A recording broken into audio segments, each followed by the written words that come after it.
Hello everyone. आज के video में हम लोग रिलेशन पर बेस्ड क्वेश्चंस देखेंगे, है ना। लास्ट के जो वीडियो था, दो वीडियो हमने देखे थे, उनमें हमने रिलेशन पढ़ा था। कुछ एग्जांपल्स अब देखते हैं और इसके बाद आप लोग एक्सरसाइज सॉल्व करेंगे। हम लोग पहला क्वेश्चन ले रहे हैं, let A be the set of all students of a boys school. एक सेट है जिसका नाम है ए। कैसा सेट है भाई? तो एक बॉयज स्कूल के स्टूडेंट का सेट है।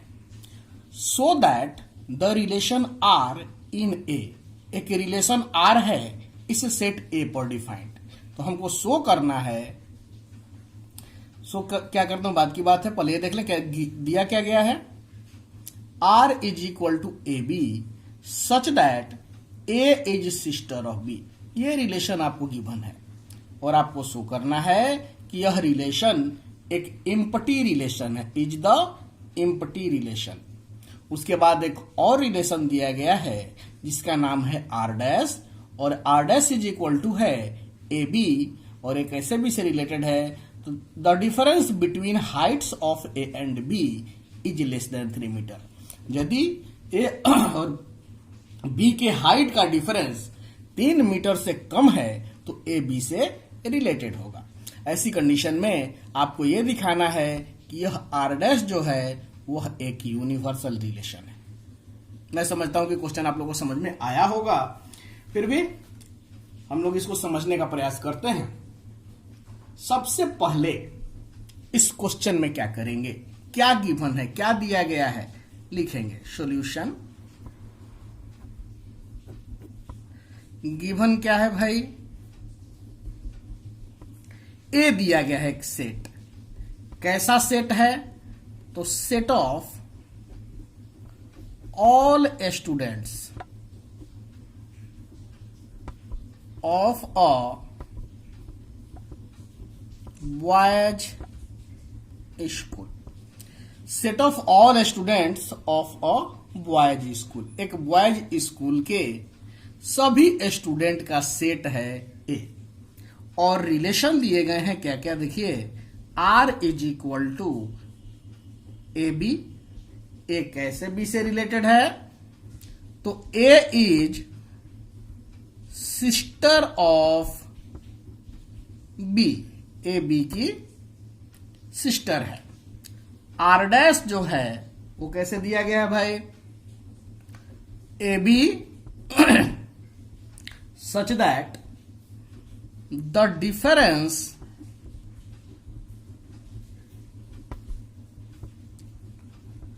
between heights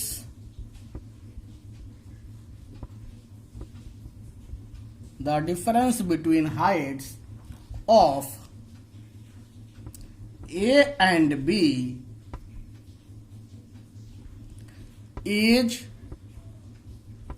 less than 3 metres. यही क्वेश्चन है।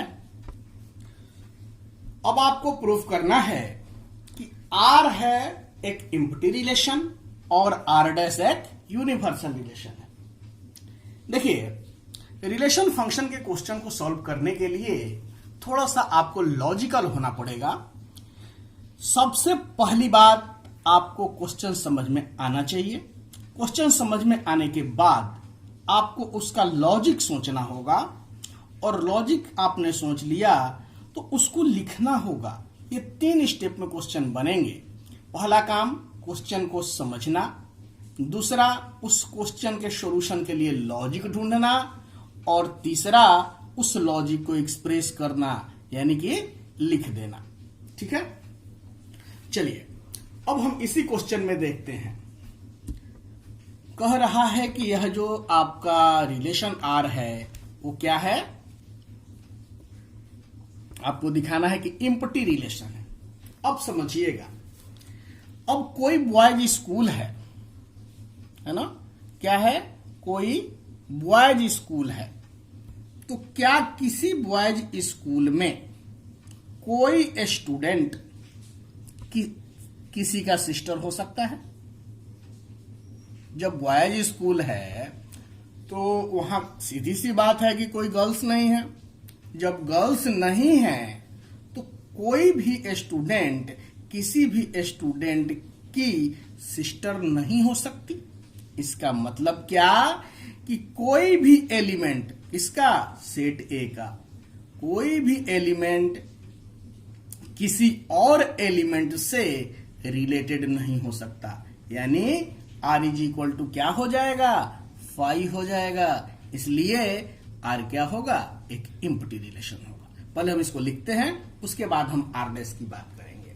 लिखना भी अपने आप में एक कला है। इस क्वेश्चन रिलेशन फंक्शन के लिए खास करके लिखेंगे, since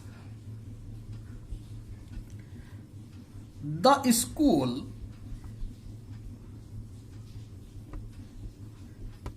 is a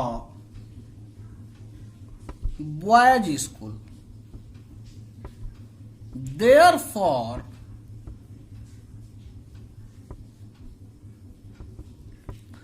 no any student of the school can be sister of any student। हम यहां एनी अदर स्टूडेंट नहीं लिख रहे हैं। एनी अदर इसलिए भी नहीं लिख रहे हैं कि खुद का खुद के साथ भी रिलेशन जैसी बातें होती हैं, है ना। इसलिए हम लिख रहे हैं कि school can the school is a boys school, therefore no any student of the school can be sister of any student of the school.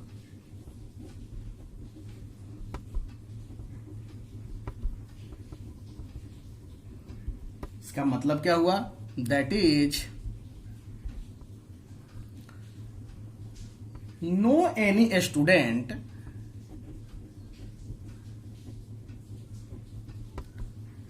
Of school is related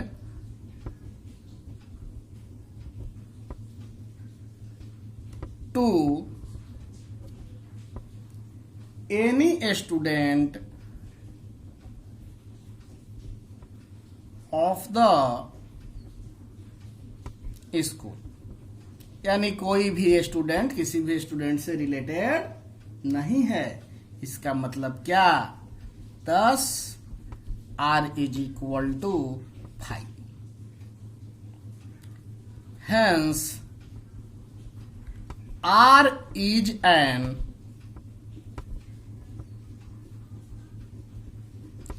empty relation।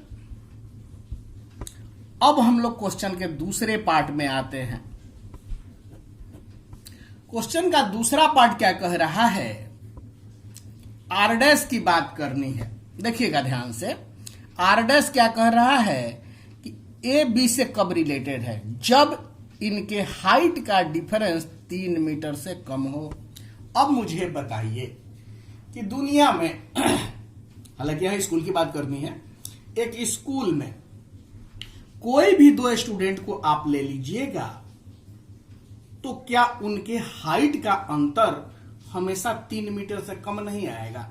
क्या ऐसा पॉसिबल है क्या कि 2 student के height का अंतर 3 metre से ज्यादा हो जाए? ऐसा पॉसिबल ही नहीं है। क्यों? क्योंकि दुनिया का बड़ा से बड़ा लंबा से लंबा आदमी भी 3 मीटर से ज्यादा नहीं है, और छोटा से छोटा आदमी, इसलिए लंबे से लंबे और छोटे से छोटे आदमी के हाइट का अंतर कभी भी 3 मीटर से ज्यादा नहीं हो सकता, यानी कम ही होगा। जब हाइट कम ही हो, डिफरेंस कम ही होगा, इसका मतलब क्या कि हर एक स्टूडेंट सबसे रिलेटेड होगा। दैट मीन R डैश जो होगा A क्रॉस A के बराबर होगा। जब R dash A cross A के बराबर हुआ, इसका मतलब यह है कि यह जो R डैश है एक यूनिवर्सल रिलेशन होगा। क्लियर है? अब इसको लिखेंगे, since difference of heights of any two students is always less than 3 meters. That is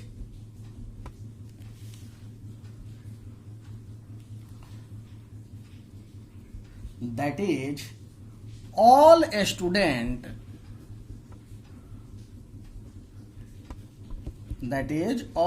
students of school is related to all students of schools. Clear है? यानी R dash जो है किसके बराबर है? A क्रॉस A के. Hence R is the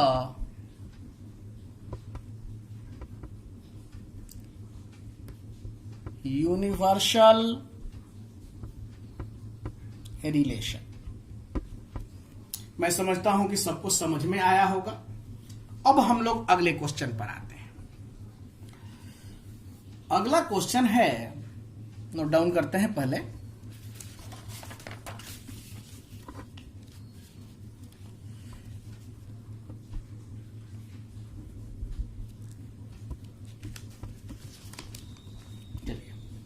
question है आपका,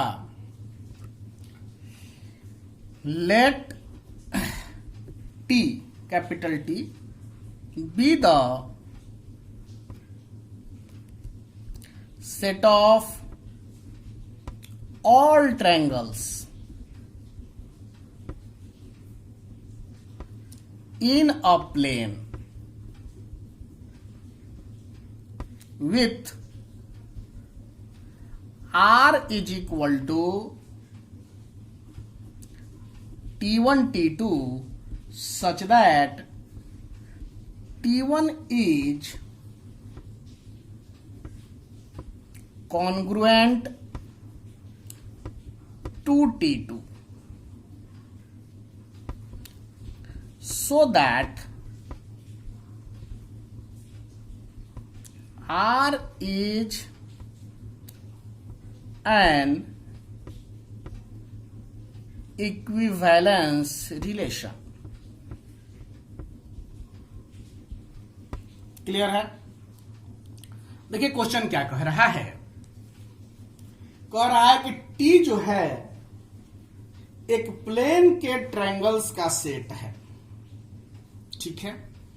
यहां रिलेशन R जो है वह कहता है कि T1 और T2 रिलेटेड है. कब रिलेटेड है? जब T1 कॉन्ग्रुएंट है T2 के. तो आपको शो करना है कि R एक इक्विवेलेंस रिलेशन है.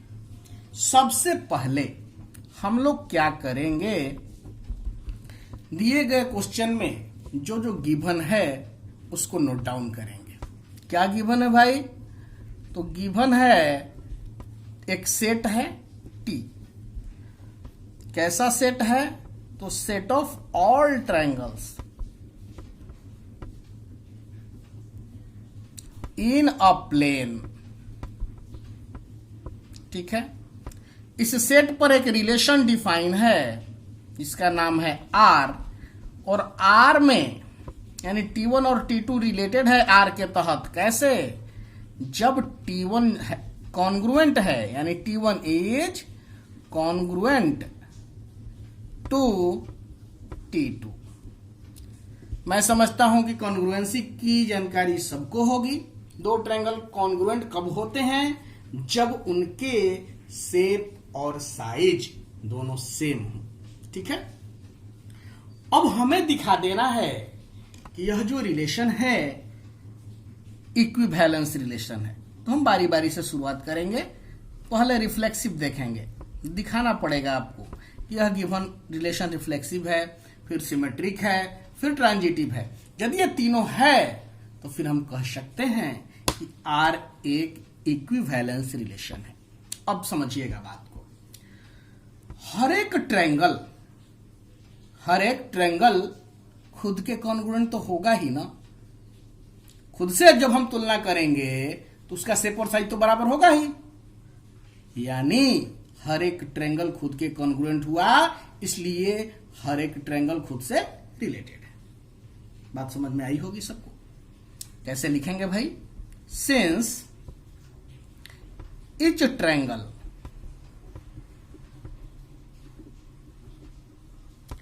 is congruent to itself, that is T1 belongs to R, यानी T1 से रिलेटेड होगा। इसके लिए फॉर ऑल T1, सभी T1 के लिए जो किसके मेंबर हों, सेट T के member. thus R is reflexive. Clear है? अब हम बात करते हैं सिमेट्रिक की। बहुत ध्यान से देखिएगा, आसान सा क्वेश्चन है। सिमेट्रिसिटी चेक करेंगे। सिमेट्रिक में आपको याद होगा कि ए और बी रिलेटेड होते थे, तो बी और ए भी रिलेटेड होना चाहिए। सबसे पहले हम क्या करेंगे, एज्यूम कर लेंगे, late T1 T2 belongs to R, यानी कि T1 T2 से रिलेटेड है। तो हम क्या लिख सकते हैं भाई? ये क्या इंप्लाइज करेगा? ये रिलेटेड कब है? जब T1 और T2 कॉन्ग्रुएंट है। That implies T1 is congruent to T2। जब T1 T2 के कॉन्ग्रुएंट है तो T2 भी तो T1 के कॉन्ग्रुएंट होगा। तो T2 is congruent to T1। जब T2 T1 के कॉन्ग्रुएंट है तो T2 T1 से रिलेटेड भी हो जाएगा। जब ऐसा हो जाएगा तो हम लिख सकते हैं thus R is symmetric। Clear है? अब हम बात करते हैं ट्रांजिटिव की। Transitive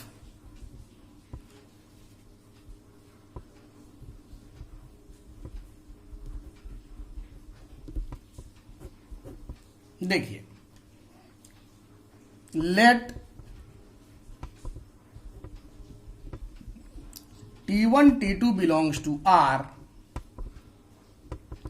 and T2 T3 belongs to R। हमने क्या मान लिया कि T1 T2 से रिलेटेड है और T2 T3 से रिलेटेड है। अब यहां हम ये दिखा दें कि T1 T3 से रिलेटेड है तो हमारा काम हो जाएगा। देखिए, जब हमने ये एज्यूम किया तो ये क्या इंप्लाइज करेगा?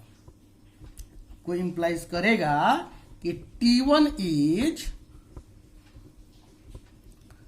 Congruent to T2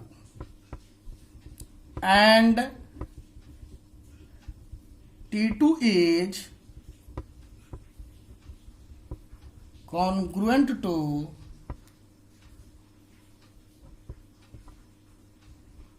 T3। अब देखिए, T1 T2 के कॉन्ग्रुएंट है और T2 T3 के कॉन्ग्रुएंट है, तो क्या इंप्लाइज करेगा भाई कि T1 is congruent to T3। जब T1 T3 के कॉन्ग्रुएंट है तो T1 रिलेटेड भी होगा। जब रिलेटेड होगा तो लिख सकते हैं कि T1 T3 बिलोंग्स टू क्या? R। thus R is transitive.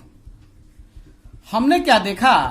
यह जो रिलेशन R है रिफ्लेक्सिव भी है, सिमेट्रिक भी है और ट्रांजिटिव भी है। जब तीनों है तो यह क्या होगा, एक इक्विवेलेंसी रिलेशन होगा। हम लिखेंगे कि since R is reflexive,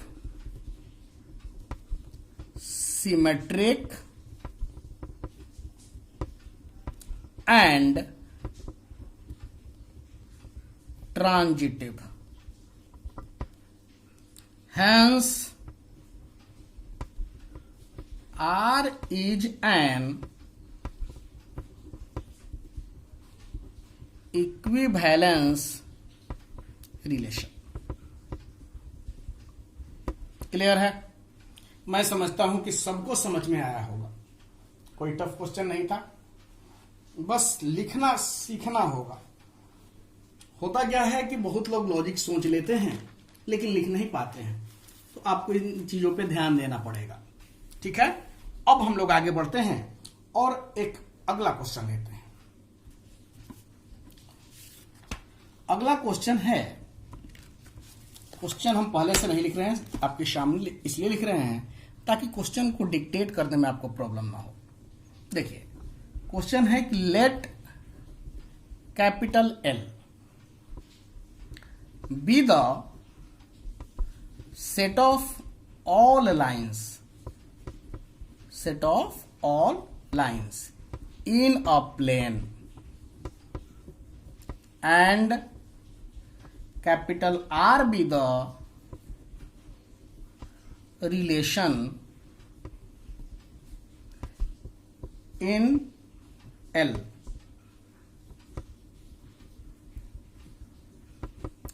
Defined as R is equal to L1 L2 such that L1 is perpendicular to L2 so that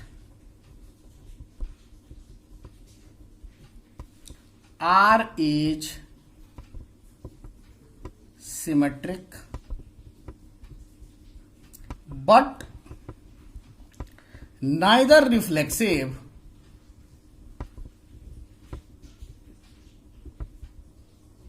nor transitive। ठीक है, सबसे पहला काम क्वेश्चन में क्या क्या गिवन है उसको लिखेंगे। लिखिए क्या क्या दिया गया है, सॉल्यूशन क्या क्या दिया है भाई। तो एक सेट दिया गया है जिसका नाम क्या है, एल। एल किसका सेट है, तो set of all lines in a plane. ठीक है, रिलेशन दिया है R is equal to L1 L2 such that L1 is perpendicular to L2। L1 is perpendicular to L2 यानी L1 L2 के perpendicular यदि होगा तो वह उससे रिलेटेड होगा। ठीक है, आपको शो करना है यह जो रिलेशन है सिमेट्रिक तो है लेकिन रिफ्लेक्सिव और ट्रांजिटिव नहीं है। देखिए कैसे, हम सबसे पहले क्या प्रूफ करेंगे, रिफ्लेक्सिव है कि नहीं चेक करते हैं। रिफ्लेक्सिव आपको दिखाना है कि रिफ्लेक्सिव नहीं है ना। अब लॉजिक सोचते हैं कि क्या कोई भी लाइन खुद के परपेंडिकुलर हो सकती है क्या, नहीं हो सकती। कोई भी लाइन खुद के पैरेलल होती है न कि परपेंडिकुलर। यानी जब ऐसा नहीं होगा तो कोई भी लाइन खुद से रिलेटेड नहीं होगा। जब खुद से रिलेटेड नहीं होगा तो इसका मतलब ये हुआ कि वह क्या नहीं होगा, रिफ्लेक्सिव नहीं होगा। यह रिलेशन रिफ्लेक्सिव नहीं होगा। चलिए लिखिए, since no any line, since no any line is perpendicular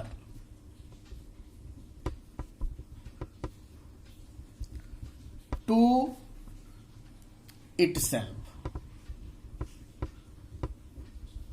ठीक है, therefore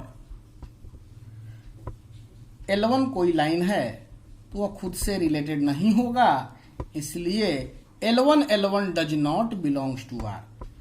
किसके लिए? तो फॉर ऑल L1 जो कि सेट L के मेंबर हैं। thus R is not reflexive. ठीक है, अब आगे बढ़ते हैं और हम देखते हैं सिमेट्रिसिटी की बात कर लेते हैं। सिमेट्रिक,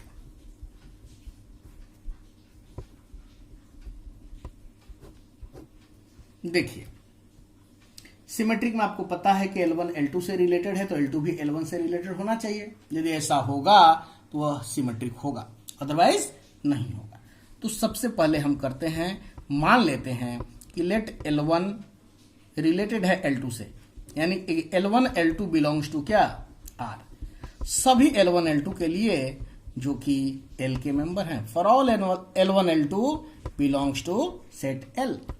अब देखिए L1 L2 belongs to R मतलब L1 L2 से रिलेटेड है, और ये रिलेटेड कब होगा? जब परपेंडिकुलर होगा, यानी कि L1 is perpendicular to L2। L1 L2 के परपेंडिकुलर है तो स्वाभाविक सी बात है कि L2 भी L1 के परपेंडिकुलर होगा। तो that implies L2 is perpendicular to L1। जब L2 परपेंडिकुलर है L1 के तो L2 रिलेटेड भी हो जाएगा, यानी कि L2 L1 belongs to R। thus R is symmetric. Clear है? अब आगे बढ़ते हैं, आते हैं किस पर? ट्रांजिटिविटी चेक करेंगे। ट्रांजिटिव,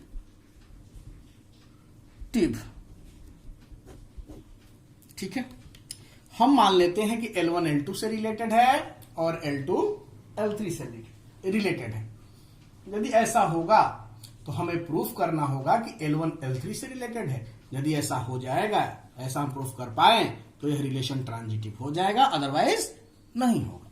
देखिए कैसे, let L1 L2 belongs to R and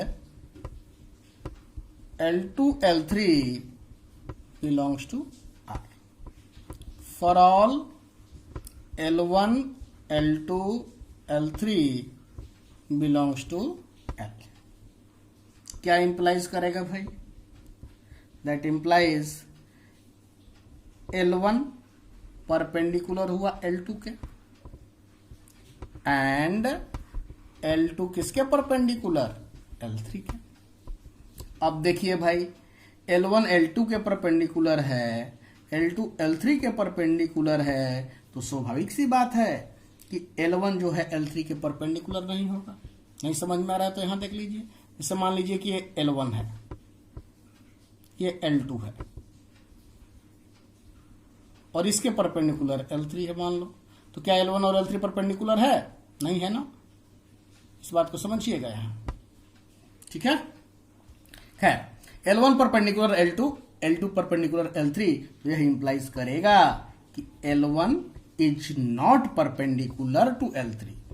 आप ऐसे लिख सकते हो या परपेंडिकुलर का साइन देके काट सकते हो। L1 is not perpendicular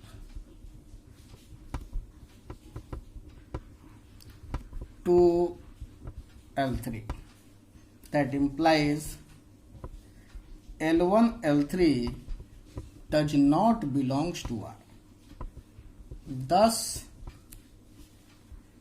R is not transitive। हमने तीनों चीज चेक कर लिया कि यह सिमेट्रिक है लेकिन रिफ्लेक्सिव और ट्रांजिटिव नहीं है, तो कंक्लूड करेंगे hence R is symmetric but neither reflexive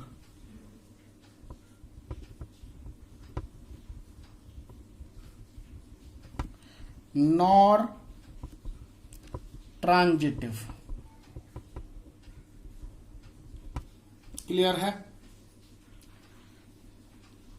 आगे बढ़ते हैं, नेक्स्ट क्वेश्चन पे आते हैं।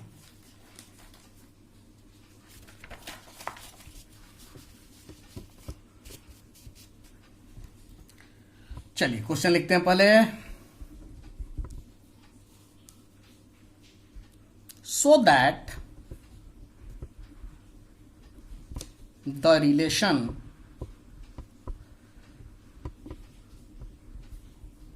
R in the set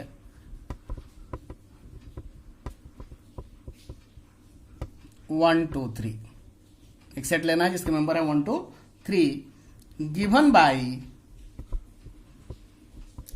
R is equal to 1 1 2 2 3 3 1 2 2 3, यही दिया गया है। Is reflexive, sorry, but neither symmetric nor transitive. ठीक है, अब देखिए, सबसे पहले मैंने आपको बार बार बोला है क्या करना है भाई, क्वेश्चन में क्या गिवन है लिख देना है। एक सेट दिया गया है, कौन सा सेट है भाई, 1 2 3, है ना, यही एलिमेंट है। और एक रिलेशन R दिया गया है जिसके एलिमेंट हैं 1 1 2 2 3 3 1 2 2 3। ठीक है, चलिए अब तीनों को हम बारी बारी से चेक करेंगे। रिफ्लेक्सिव, देखिए ध्यान से, सेट ए में कितने एलिमेंट, 3, 1 2 3। इस रिलेशन में ध्यान दीजिए, क्या हर एक एलिमेंट खुद से रिलेटेड नहीं दिख रहा है, यानी कि 1 1 भी है, 2 2 भी है, 3 3 भी है, इसलिए यह रिलेशन क्या होगा, रिफ्लेक्सिव होगा। Since 1 1 2 2 3 3 belongs to R, thus R is reflexive। Clear है? अब बात करते हैं सिमेट्रिक की। सिमेट्रिक में आपको पता है कि कोई भी रिलेशन सिमेट्रिक कब होता है, जब ए बी से रिलेटेड दिया गया है तो उसमें बी भी ए से रिलेटेड होना चाहिए। देखिए कैसे, यहां पर देखिए 1 2 है इसमें, तो यहां 2 1 भी होना चाहिए, लेकिन हम क्या देख रहे हैं कि 1 2 तो है लेकिन 2 1 नहीं है, इसलिए यह रिलेशन सिमेट्रिक नहीं होगा। 1 2 belongs to R but 2 1 does not belongs to R, thus R is not symmetric।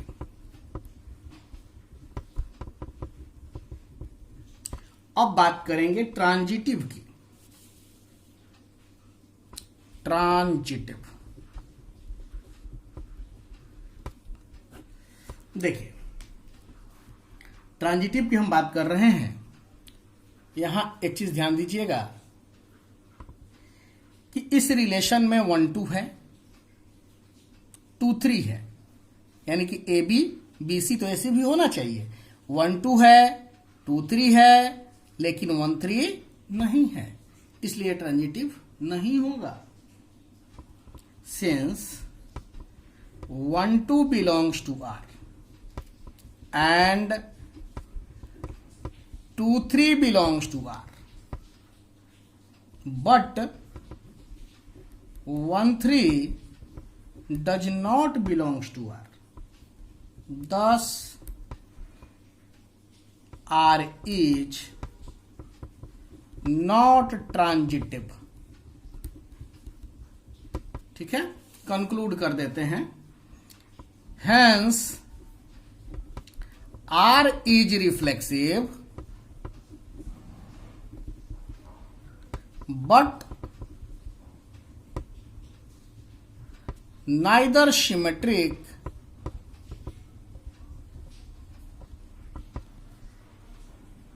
nor transitive। ठीक है, मैं समझता हूं कि सभी लोगों को समझ में आया होगा।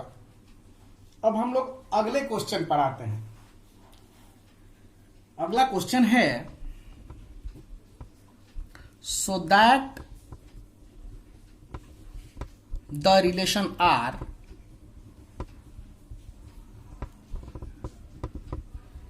इन the set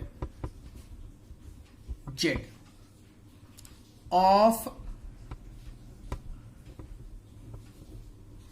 integers given by R is equal to AB such that 2 divides A minus B is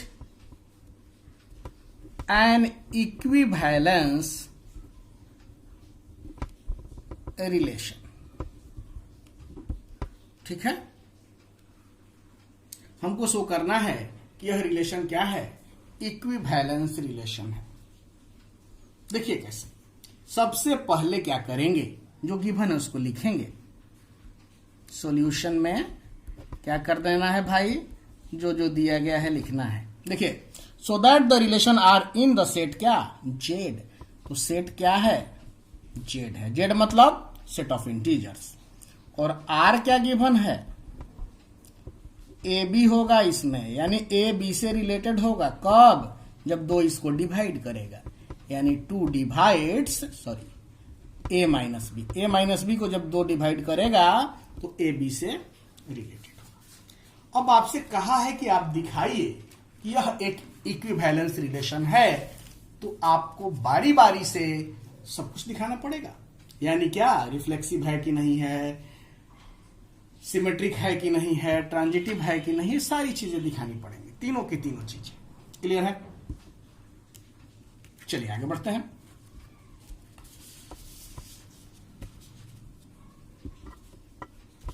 देखिए, हम लोग सबसे पहले बात करें रिफ्लेक्सिव की।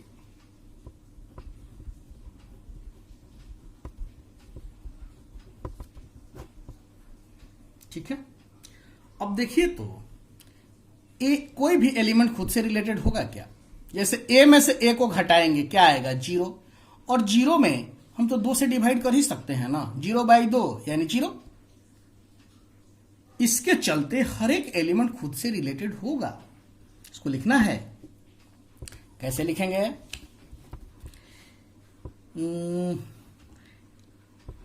ए belongs to R for all A belongs to Z. सभी ए के लिए जो कि क्या हो, एक इंटीजर हो, है ना। कारण भी लिख देते हैं, बिकॉज ए माइनस ए बराबर क्या, 0। 0 2 से डिविजिबल है, कोमा दे के लिख दीजिए कि which is divisible by 2।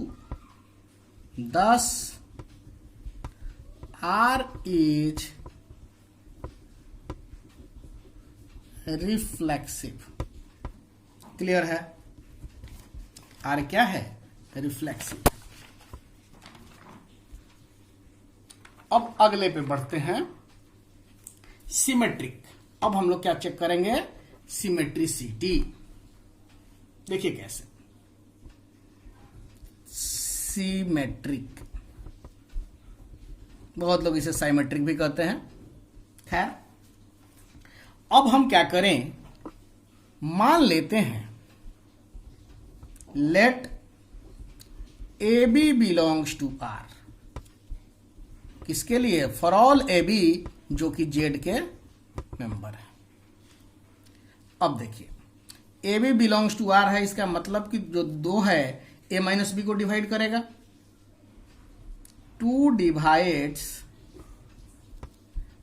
A minus B, 2 A minus B को डिवाइड करेगा, तो क्या 2 माइनस ए माइनस बी को भी डिवाइड कर देगा? लिख सकते हैं 2 डिवाइड्स, जैसे मान लो कि 2 20 को डिवाइड कर रहा है तो माइनस 20 को भी करेगा ना जी। तो 2 divides minus A minus B, that implies 2 divides, ये ब्रैकेट हटाओगे तो प्लस वाला माइनस हो जाएगा, माइनस वाला क्या हो जाएगा? प्लस हो जाएगा। ठीक है? अब बी माइनस ए को डिवाइड कर रहा है, इसका मतलब क्या कि जो बी है ए से रिलेटेड है। Thus R is symmetric। अब आगे बढ़ते हैं और हम चेक करते हैं यह दिया गया रिलेशन ट्रांजिटिव है या फिर नहीं है। ट्रांजिटिव, देखिए कैसे। मान लेते हैं let A B belongs to R and B C belongs to R. For all A B C belongs to Z, यानी ए बी सी तीनों के तीनों क्या है? Integers. A B belongs to R का मतलब क्या कि ए माइनस बी 2 से डिविजिबल है। B C belongs to R का मतलब क्या हुआ कि बी माइनस सी 2 से डिविजिबल है। क्या इंप्लाइज करेगा? 2 divides A minus B and 2 divides B minus C. अब 2 ए माइनस बी को भी डिवाइड कर रहा है और बी माइनस सी को भी डिवाइड कर रहा है, तो इन दोनों के सम को भी तो डिवाइड करेगा ना। तो लिख सकते हैं that implies 2 divides A minus B plus B minus C. That implies 2 divides, देखिए इसको जोड़ेंगे, माइनस बी और प्लस बी कैंसल आउट होगा, क्या बचेगा? A minus C. That implies जब 2 ए माइनस सी को डिवाइड कर रहा है, इसका मतलब कि ए जो है ना सी से रिलेटेड है। That mean A C belongs to R. हमने क्या लिया था कि A B belongs to R है, B C belongs to R है, और हमने दिखा दिया कि A C belongs to R है। दैट मीन यह ट्रांजिटिव है। Thus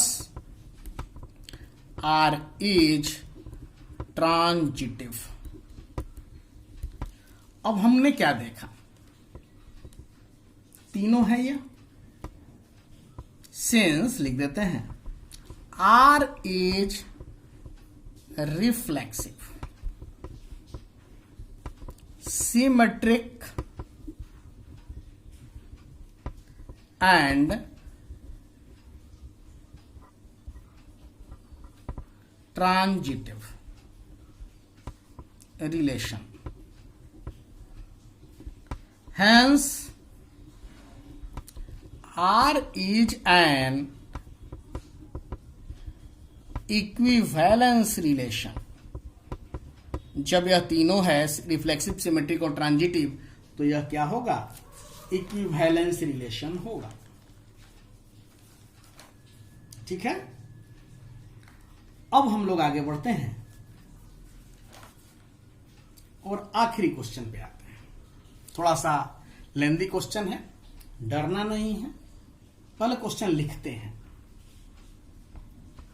देखिए क्या क्वेश्चन है भाई। होता क्या है ना कि लंबे क्वेश्चन में स्टूडेंट्स जनरली इस क्वेश्चन देख के डरने लगते हैं, क्योंकि ऐसा कुछ जरूरत नहीं है। क्वेश्चन है कि let R be the relation. NCERT का एग्जाम्पल का क्वेश्चन है। Defined in the set A is equal to 1 2 3 4 5 6 7 by R is equal to A such that both A and B are either odd और even। ये दिया गया है। उसके बाद कर आपको शो करना है so that R is an equivalence relation, so that R is an equivalence relation। उसके बाद क्या कह रहा है, फर्दर आगे क्या करना है, further so that all the elements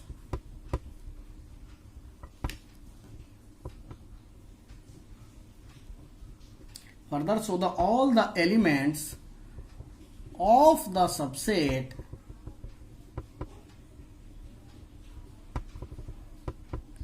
one three five seven are related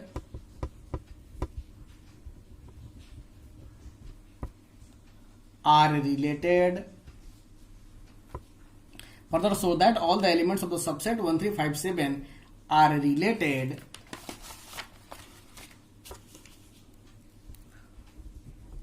to each other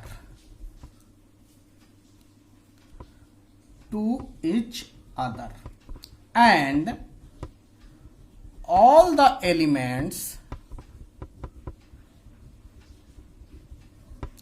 of the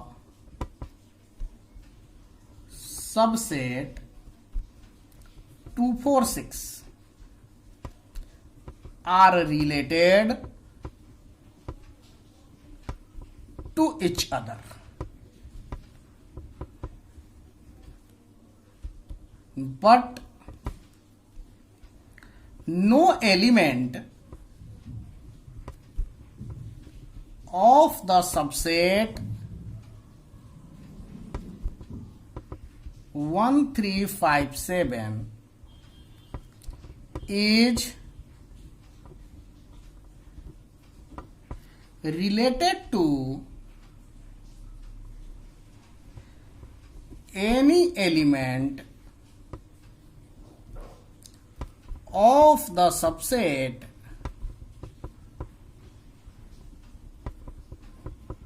246। ठीक है। तो सबसे पहले क्वेश्चन में जो दिया गया है उसको नोट डाउन करेंगे। क्या गिवन है, सॉल्यूशन देखिए। गिवन क्या क्या है,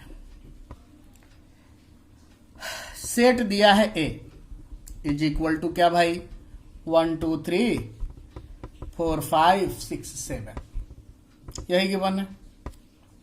और देखिए एक रिलेशन R दिया गया है A B such that both A and B are either odd or even। ठीक है। अब दिखाना है सबसे पहले कि एक इक्विवेलेंस रिलेशन है, तो सबसे पहले हम लोग ये दिखाते हैं कि यह रिफ्लेक्सिव है, सिमेट्रिक है और ट्रांजिटिव है। पहला काम क्या दिखाएंगे? रिफ्लेक्सिव।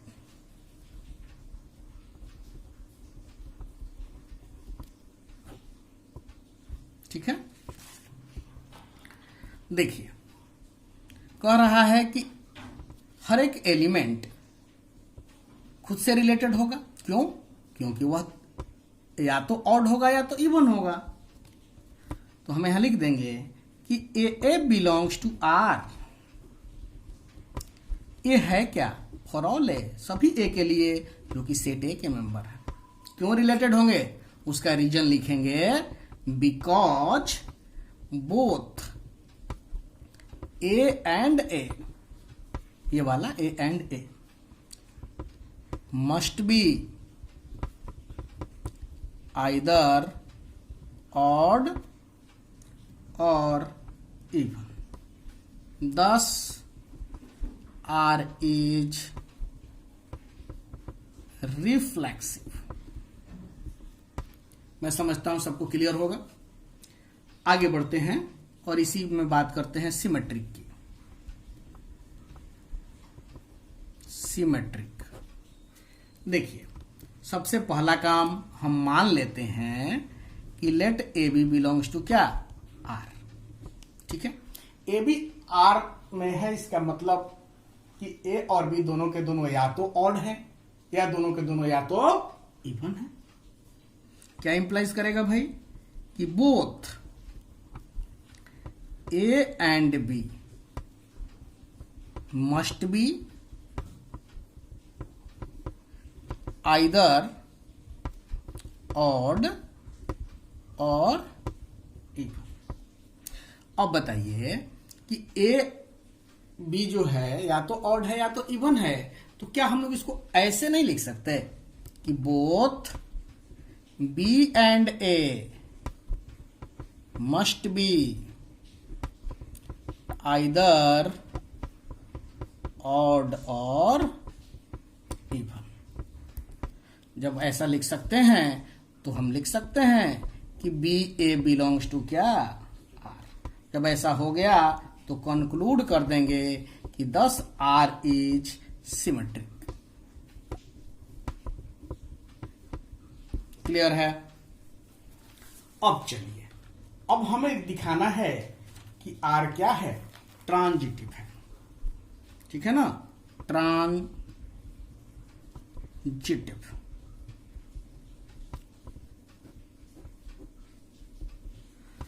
देखिए कैसे। ट्रांजिटिव के लिए क्या करेंगे? Let A B belongs to R and B C belongs to are.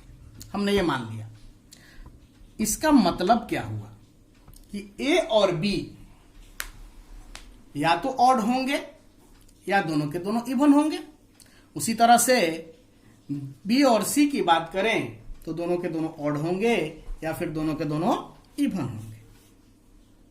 लिखेंगे बोथ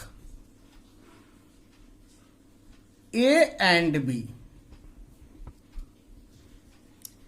आर आइदर इवन और odd and both B and C are either even or odd। Clear है? यानी हम देखिए ए बी ऑड है या even है, तो जब मान लो बी ऑड होगा तो यहां भी ना ऑड हो जाएगा। यदि बी इवन होगा तो ये सब भी इवन होगा ना। यानी कि ए बी सी जो होंगे तीनों के तीनों या तो इवन होंगे या तो ऑड होंगे, एक साथ ऐसा होगा। ठीक है ना? लिखेंगे that implies all elements A B C must be either even or odd simultaneously.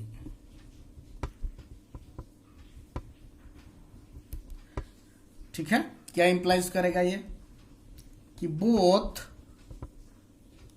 A and C are either, odd लिखो या इवन लिखो, कोई दिक्कत नहीं, पहले आइदर इवन और ऑड, पहले और बाद में लिखने में कोई दिक्कत नहीं है, ठीक है ना। दैट इंप्लाइज क्या, A C belongs to are.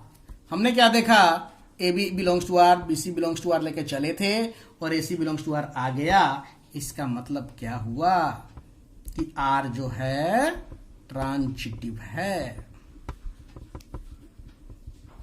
Clear है, आर ट्रांजिटिव हो गया। अब क्वेश्चन के अगले पार्ट में हम आएंगे। क्वेश्चन का अगला पार्ट क्या कह रहा था, कह रहा था आपसे कहा गया था, पूछा गया है कि 1357 जो सबसेट है उसके हर एक एलिमेंट खुद से रिलेटेड होंगे। स्वाभाविक सी बात है, सभी और नंबर्स हैं तो आपस में सभी रिलेटेड होंगे। उसी तरह से एक सबसेट आपको दिया गया है 246, उसके भी सभी एलिमेंट्स आपस में रिलेटेड होंगे। क्यों? क्योंकि वो सभी के सभी इवन है।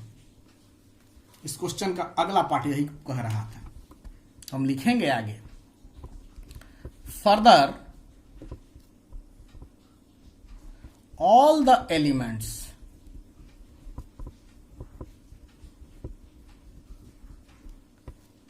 of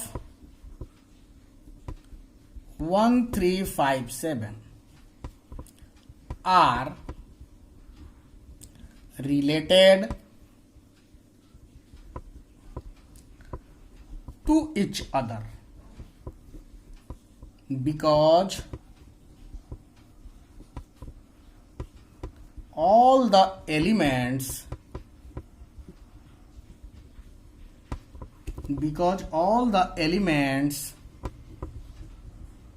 of this subset are odd। उसी तरह से दूसरा वाला subset, similarly all the elements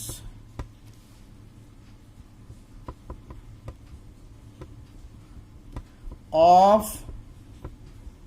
246 are related to each other। क्या है भाई? Because all of them are even। अब चलिए, इसी क्वेश्चन में आखिरी पड़ाव पर आपसे पूछा गया है कि ये जो दोनों सबसेट थे 1357 और 246, इनके एलिमेंट आपस में रिलेटेड नहीं होंगे, ये दिखाना है। अब बताइए भाई, इन पहला जो सबसेट है ऑड नंबर का सबसेट है, दूसरा जो सबसेट है उसमें सिर्फ इवन नंबर है, तो आपस में कैसे रिलेटेड हो सकते हैं? रिलेशन कहता है कि ऑड ऑड से रिलेटेड होगा, इवन इवन से रिलेटेड होगा, तो इसलिए स्वाभाविक सी बात है ये दोनों सबसेट के एलिमेंट आपस में रिलेटेड नहीं होंगे। इसको भी लिख लेंगे। Also no elements of subset 1357 can be related to any element of जो सबसेट है 246 because 1357 are odd while 246 are even। क्लियर है? अब मैं समझता हूं कि रिलेशन के प्रॉब्लम्स को सॉल्व करते समय अब आप लोग कॉन्फिडेंट रहेंगे और एक्सरसाइज जो है, पहला एक्सरसाइज जो है इसका आप लोग इजीली सॉल्व कर पाएंगे। तो आप लोग फर्स्ट एक्सरसाइज जो रिलेशन का एक्सरसाइज है उसे सॉल्व कीजिएगा और जो भी डाउट्स हैं एक दिन के अंदर आप लोग मुझे सेंड कर दीजिएगा ताकि हमारा नेक्स्ट वीडियो उस एक्सरसाइज के डाउट पर हो। क्लियर है? उसके बाद हम लोग आगे प्रोसीड करेंगे और फंक्शन पढ़ेंगे। Thank you.